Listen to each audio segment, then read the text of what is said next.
Rivers in Jammu and Kashmir can transform into vital arteries for trade, ecotourism, and transport. But how? The centre recently launched a regional office in Srinagar for the Inland Waterways Authority of India in May. This move aligns with the country's sustainable development and net zero goals. India suspended the Indus Water Treaty following the Pahalgam attack. Since then, navigation projects have started receiving a boost in the country. Downstream, Pakistan has built such projects on its side of the Yellow Sea. Now, India plans to expand the economic and ecological potential of Chenab, Jhelum, and Ravi.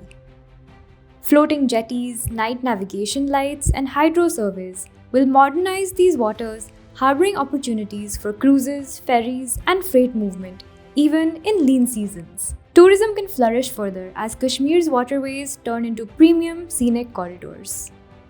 You may have journeyed across national highways, but did you know that the country also has national waterways? They are designated rivers, canals, and other navigable waterways developed and maintained by authorities for convenient transportation and trade. An MOU in March 2025 was signed to develop river navigation infrastructure in 3 national waterways: NW26 on Chenab, NW49 on Jhelum, and NW84 on Ravi, laying the groundwork for water infrastructure that complements the iconic Dal and Vular lakes. Luxury floating hotels, eco-cruises, and heritage routes may soon become a reality. The government sees water routes as cost-effective alternatives to roads, especially in tough terrains where building tunnels and bridges takes time and capital.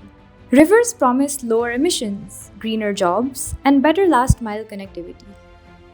As per officials, it isn't just a logistics plan, it's a river renaissance in motion, changing the way people and goods move in the valley. IWAI's Srinagar office will anchor this transformation with a long-term vision and local inclusion. For entrepreneurs, it opens new markets.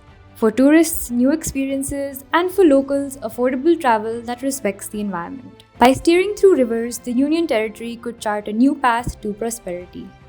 With nature's bounty as its backdrop and policy as its compass, Jammu and Kashmir's rivers may finally become engines of progress, and this new hub in Srinagar could be the captain of that course.